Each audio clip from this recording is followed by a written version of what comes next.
안녕하십니까? 지난밤에도 인도하신 하나님의 은혜를 찬양합니다. 만나의 아침 새벽 기도로 시작하겠습니다. 하늘에 계시는 사랑이 많으신 아버지 하나님, 하루하루가 주님 안에서 얼마나 소중한지 알게 하여 주셔서 감사합니다. 이 아침에도 우리에게 소중한 생명의 하루를 허락해 주셨습니다. 주님께서 친히 들려주시는 말씀을 통해 다시 한번 주님의 뜻 가운데 바르게 서게 하여 주시옵소서.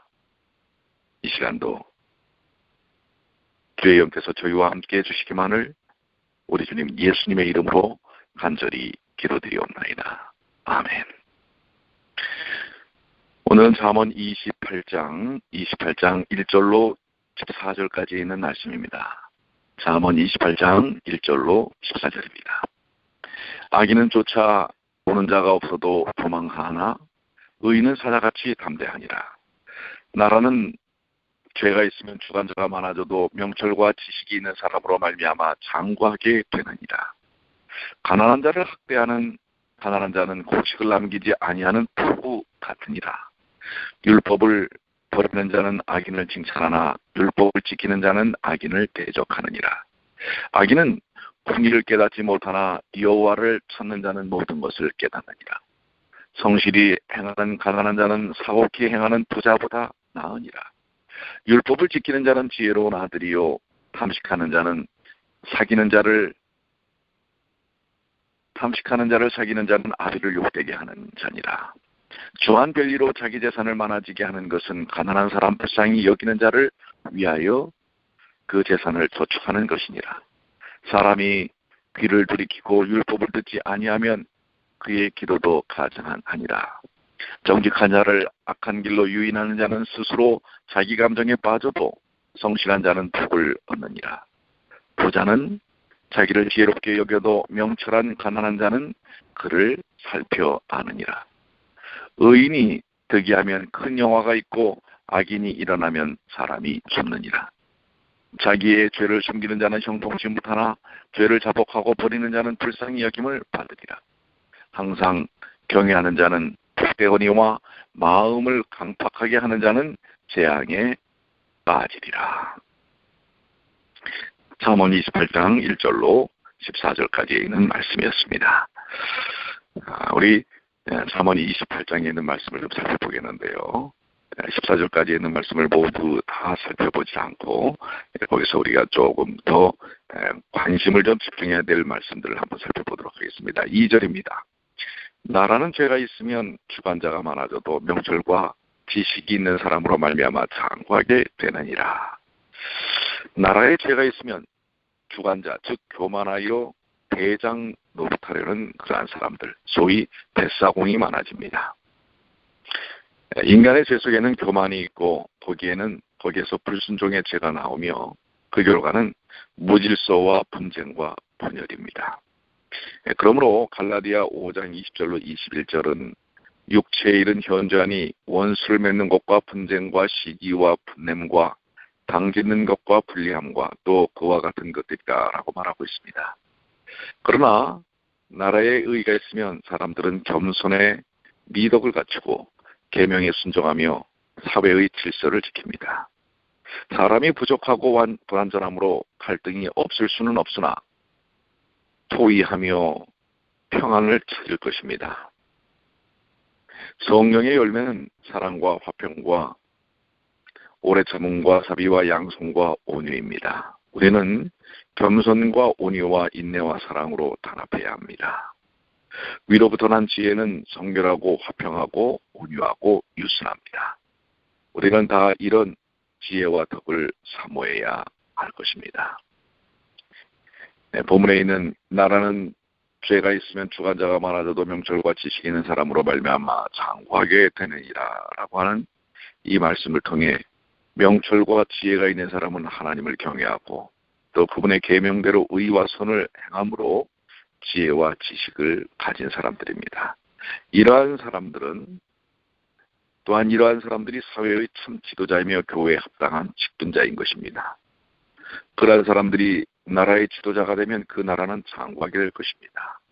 그 나라는 질서가 유지되고 의의 길로 진행되며 하나님의 복주심으로 형통하게 될 것입니다. 잠언 29장 4절에는 왕은 공의로 나라를 경고케 하나 뇌물을 억지로 내게 하는 자는 나라를 멸망시키느니라. 우리는 범죄함으로 교회를 어지럽히는 자가 되지 말고 오직 하나님을 경외하며 의와 선을 행함으로 지혜를 얻어 교회를 세우는 자가 되어야 할 것입니다.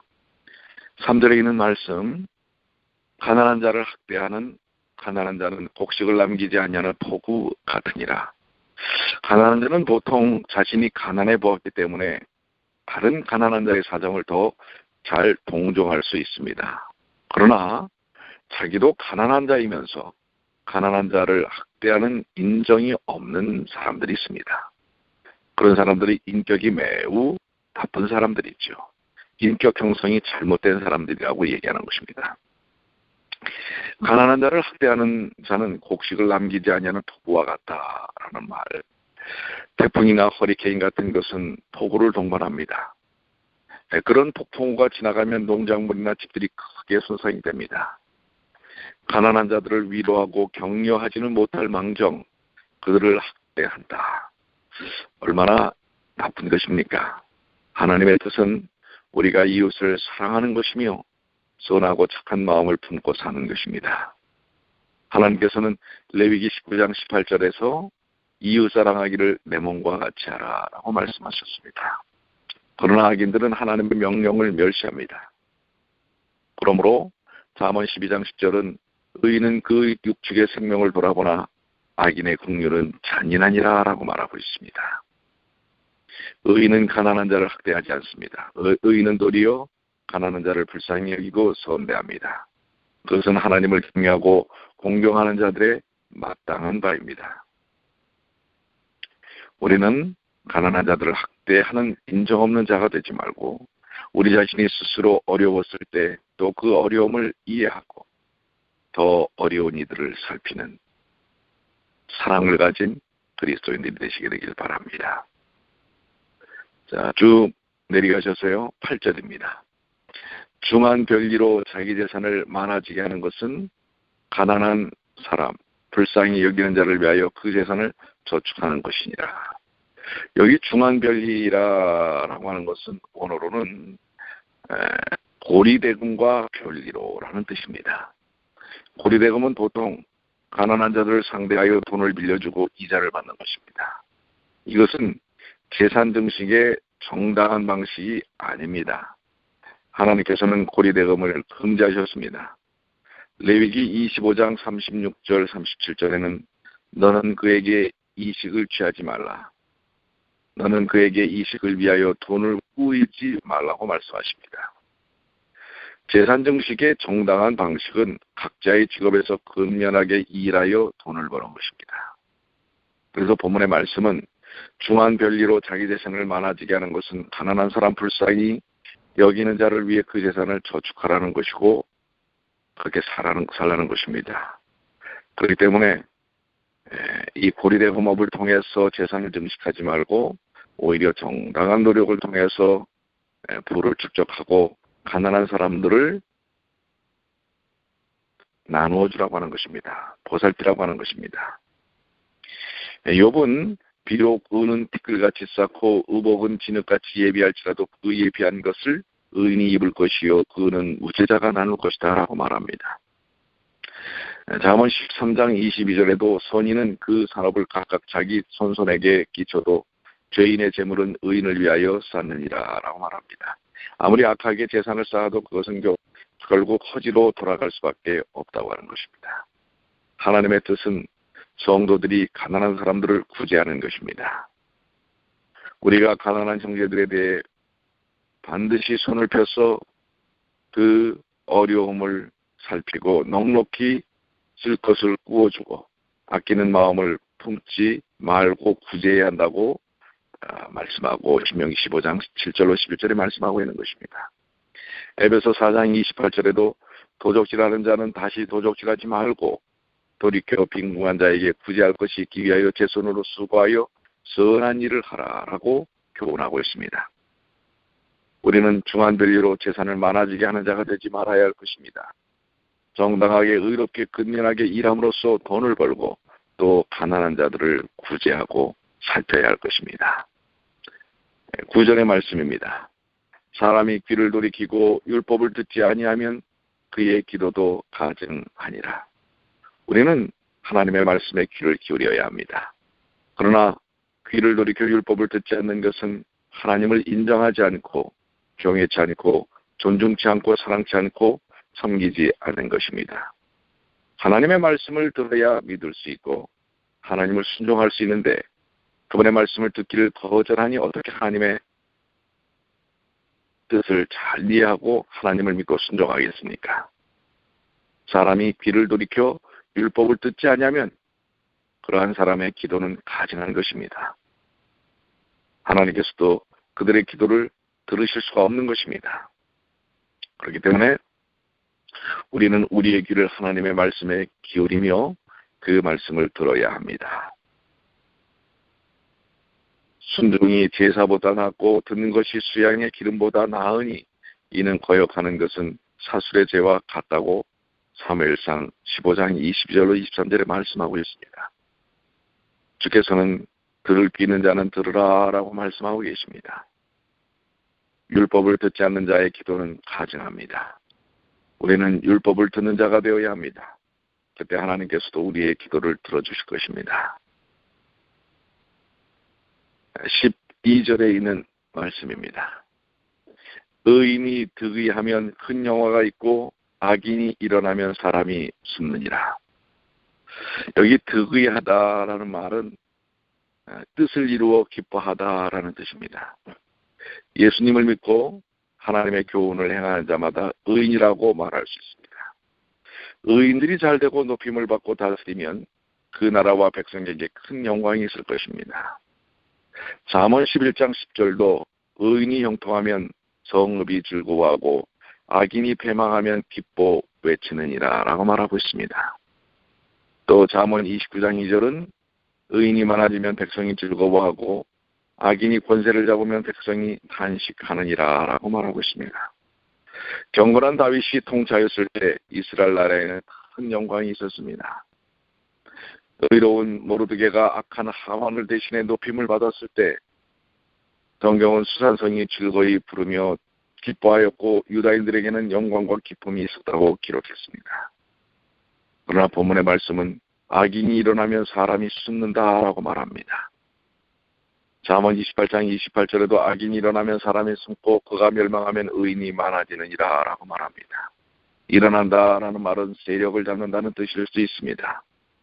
그때 아첨꾼이나 기회자들은 나설 것이지만 진실한 사람들은 자신을 드러내지 않고 숨는 것입니다. 그것은 악인들이 하나님의 말씀에 어긋나게 양심적이거나 도덕적이지 않게 합리적이지 않게 자기 이권을 따라 자기 감정을 따라 말하며 행동하기 때문일 것입니다. 사람들은 그런 자들을 상대하기를 꺼려할 것입니다. 그 시대는 어두운 시대입니다. 아하시아의 모친 악한 여자 아달랴는 그 아들 아하시아가 죽자 왕의 씨들을 다 죽이고 자기가 왕위에 올랐습니다. 그때 아하시아의 아들 요아스는 고모의 도움으로 성전에서 숨겨 자랍니다. 독재 권력자, 이 땅에도 독재 권력자들이 많지요. 그럴 때 그들이 통치하면 선한 이들은 숨을 수밖에 없는 것입니다. 우리는 자신이 의인으로 살기를 소원하고 힘써야 할 것입니다. 또 의인들이 기뻐하고 하나님의 복을 받는 복된 가정과 교회와 사회가 되도록 기도해야 할 것입니다. 의인들이 역할을 하는 그런 삶이 되어야 합니다. 13절, 자기 죄를 숨기는 자는 형통치 못하나 죄를 자복하고 버리는 자는 불쌍히 여김을 받으리라. 죄를 짓고도 안 지었다고 속여 말하며 자신의 범죄를 감추는 자는 형통치 못합니다. 하나님은 사람들의 모든 은밀한 일을 다 보시고 심판하시는 자이기 때문입니다. 사람은 죄를 지으면 결코 복되지 않습니다. 아간이 여리고 정복 시 하나님의 명령을 어기고 노략 물건 중 시날산의 아름다운 외투 한 벌과 은 200세겔과 50세겔 중에 금덩이 하나를 감하여 그의 장막의 땅 속에 감췄을 때 하나님께서는 이스라엘 백성에게 아이성의 폐전이라는 쓴 잔을 맛보게 하였습니다. 죄를 자백하고 버리는 자는 불쌍히 여김을 받으리라고 말합니다. 회개는 죄를 인정하고 고백하고 그것을 미워하고 버리기로 결심하고 실제로 버리는 것입니다. 물론 그것은 하나님의 은혜로만 됩니다. 모든 사람이 죄인이며 죄 없는 자가 없으나 회개하고 용서받는 자가 있고 회개치 않고 용서를 받지 못하는 자가 있습니다. 회개한 자는 하나님의 불쌍히 여김을 받습니다. 그들은 죄의 용서와 기도와 응답과 도우심을 받습니다. 다윗은 선지자의 지적을 받았을 때 즉시 회개하였고 죄의 용서를 받았습니다. 또 그는 시편 32편에서 내 허물을 여호와께 자복하리라 라고 하고 주께 내 죄를 아뢰고 내 죄악을 숨기지 아니하였더니 곧 주께서 내 죄의 악을 사하셨다라고 고백하고 있습니다. 우리는 우리의 죄를 숨겨야 하지 말고 자복하고 버려야 할 것입니다. 열심히 회개하고 몸이 더러워지면 씻을 줄 알면서 더러운 죄는 왜 회개치 않을까요? 우리의 삶 속에 그 모든 추악함들을 내려놓는 그러한 삶을 살아야 할 것입니다. 14절에 있는 말씀입니다. 항상 경외하는 자는 복되거니와 마음을 강팍하게 하는 자는 재앙에 빠지리라. 하나님을 경외한다는 말은 그분을 두려워하는 마음으로 섬기는 것을 가리킵니다. 모든 사람은 겸손히 하나님 앞에 엎드리며 그를 두려워하고 그에게 복종해야 하며 또 하나님의 말씀 곧 성경 말씀을 읽을 때나 들을 때나 겸손과 두려움으로 하고 그 말씀을 순종해야 합니다. 우리는 항상 경외해야 합니다. 간혹이나 또 안식일에만 아니고 날마다 시간마다 평소에 하나님을 경외해야 합니다. 그것이 인간의 본분입니다. 항상 경외하는 자는 복되다라고 말씀하고 있습니다. 하나님의 명령을 들을 때 하나님을 경외함으로 순종하였을 때 아브라함은 믿음의 조상이라 불렸고 메시아의 조상이 되었습니다. 하나님을 경외하면 그 삶 속에 온전한 하나님의 은혜들을 경험하는 것입니다. 그러나 마음을 강팍하게 하는 자는 재앙에 빠지리라 라고 말하고 있습니다. 마음을 강팍하게 하는 자는 마음이 높고 닫혀있고 완고하여 하나님의 말씀을 들으려 하지 않는 자를 가리킵니다. 그러한 자들은 예수님의 씨 뿌리는 자의 비유에 길가에 떨어진 씨와 같은 그러한 삶인 것입니다. 그들은 재앙에 빠질 수밖에 없습니다. 하나님께서는 그들을 재앙에 빠지신 그들을 구원하기를 원하십니다. 그래서 그들의 높은 마음을 낮추시고 그들의 완고함을 깨닫게 하시려 하는 것입니다. 소돔과 고모라의 사람들은 어땠습니까? 완고하고 하나님의 경고를 무시했습니다. 결국 그들은 멸망당할 수밖에 없는 것입니다. 우리는 마음을 강팍하게 하지 말고 항상 겸손과 두려움으로 하나님의 말씀을 읽고 듣고 묵상하고 일상생활에서 그 말씀을 힘써 행하는 삶을 살아야 할 것입니다. 오늘도 주님의 은혜의 말씀 속에서 그 말씀의 능력을 의지하여 힘차게 사시는 주님의 귀한 자녀들 되시기를 간절히 축원합니다. 기도하시겠습니다. 아버지 하나님, 혹 저희들의 삶 속에 지난 한 해를 통하여 아직도 떨쳐버리지 못한 죄악들이 있다면 아버지 주님 앞에 내려놓고 진정한 용서를 체험하는 주님의 귀한 자녀들이 되게 하여 주시옵소서. 오늘도 사랑하는 우리 뉴욕 중앙의 모든 성도들 주님께서 인도하셔서 주님 안에서 동행하도록 도와주시옵소서. 이제 올해도 보름밖에 남지 않았습니다. 이 남겨진 시간들을 소중하게 사용할 수 있도록 도와주시옵소서. 우리 각자에게 주어진 시간들이 그리 길지가 않습니다. 이 시간들을 오늘이라는 시간을 매우 소중하게 사용할 수 있도록 도와주시옵소서. 우리 주님